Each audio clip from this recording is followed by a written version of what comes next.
Mari sama-sama kita membaca dari Mazmur 3 ayat pertama sampai ayat yang ke-8. Saya baca dari terjemahan IMB. Mazmur Daud ketika ia melarikan diri dari Absalom anaknya. Ya Yahweh, betapa banyaknya lawanku, banyak orang yang bangkit melawan aku. Banyak orang berbicara tentang aku, tidak ada pertolongan baginya dari Elohim. Namun Engkau, ya Yahweh, adalah perisai di sekelilingku, kemuliaanku, dan yang mengangkat kepalaku. Aku berseru kepada Yahweh, dan Dia mendengarkanku dari gunungnya yang kudus.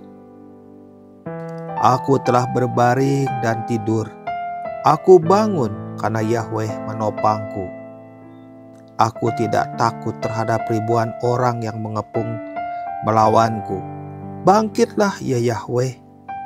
Selamatkanlah aku, ya Elohimku. Sebab Engkau telah memukul rahang semua musuhku dan mematahkan gigi orang fasik. Ini adalah doa dari Daud. Pada saat itu ia melarikan diri dari kejaran Absalom, anaknya yang memberontak, mengkudeta. Sepertinya pada saat itu kita tidak melihat Daud seperti seorang pembunuh raksasa. Tidak lagi kita melihatnya sebagai pahlawan perang. Yang ada adalah seorang yang tertatih-tatih, tidak berdaya, bersembunyi, dan dia menaikkan doa kepada Tuhan. Disinilah kita mau belajar tentang arti doa dari Mazmur 3 ini. Saya menyimpulkan pada saat itu Daud dalam kondisi yang dilema, melawan atau melarikan diri. Orang menyebutnya kalau ia melarikan diri sebagai pengecut. Namun kalau melawan, ia juga tahu musuhnya adalah anak kandungnya sendiri. Dilema seperti itu tidak mudah diatasi. Makanya dia berseru kepada Tuhan, dia berdoa. Dari sini saya menemukan definisi tentang doa. Doa itu adalah menanggalkan kebergantungan pada diri sendiri. Seringkali kita menganggap kemampuan, kekuatan, kecerdikan menjadi kekuatan yang sangat besar. Tapi dalam situasi tertentu, kita kehilangan kekuatan itu. Kita tidak berdaya. Dan pada saat itulah mulut kita mulai menaikkan doa yang menandakan bahwa kita sedang menanggalkan ketergantungan pada diri kita sendiri. Doa juga menunjukkan bahwa kita mengakui adanya kelemahan. Doa itu tempat di mana kita merendahkan diri kepada Tuhan. Doa itu yang membawa kita mengerti bahwa kita bukan pusatnya, namun Tuhanlah pusat dalam hidup kita.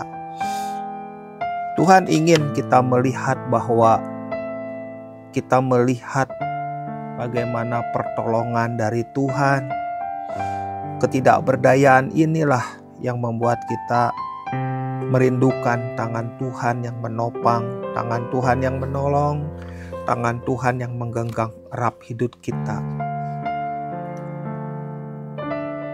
Disinilah kita tahu betapa kita membutuhkan anugerah Tuhan. Kita membutuhkan kerendahan hati yang sejati dan meninggalkan kebergantungan kepada diri kita sendiri dan memohon kepada Tuhan supaya anugerah-Nya dicurahkan.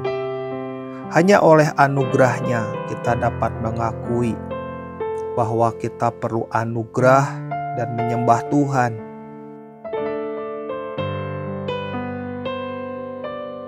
atas anugerah yang dilimpahkannya kepada kita. Doa itu pada dasarnya adalah tempat kita bersandar, bukan kepada diri kita sendiri, tetapi kepada Tuhan yang berkekuatan. Namun sayangnya ada belokan-belokan agama yang membelokkan kita sehingga kita berorientasi kepada diri sendiri. Belokan-belokan itu menyerongkan doa sebagai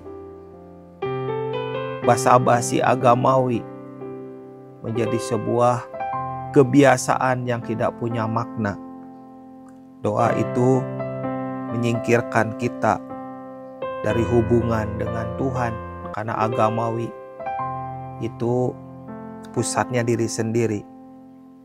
Doa itu justru berpusat kepada Tuhan. Doa itu justru melepaskan kebergantungan kepada diri sendiri. Doa itu berbeda dengan agama.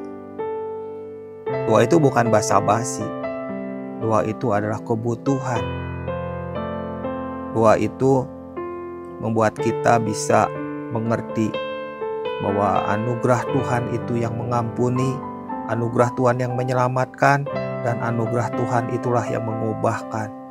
Itu yang membuat doa kita menjadi bermakna, jadi hidup dan menghidupkan yang sudah mati, yaitu ketidakberdayaan, keputusasaan, kelemahan, dan tidak punya kekuatan apapun.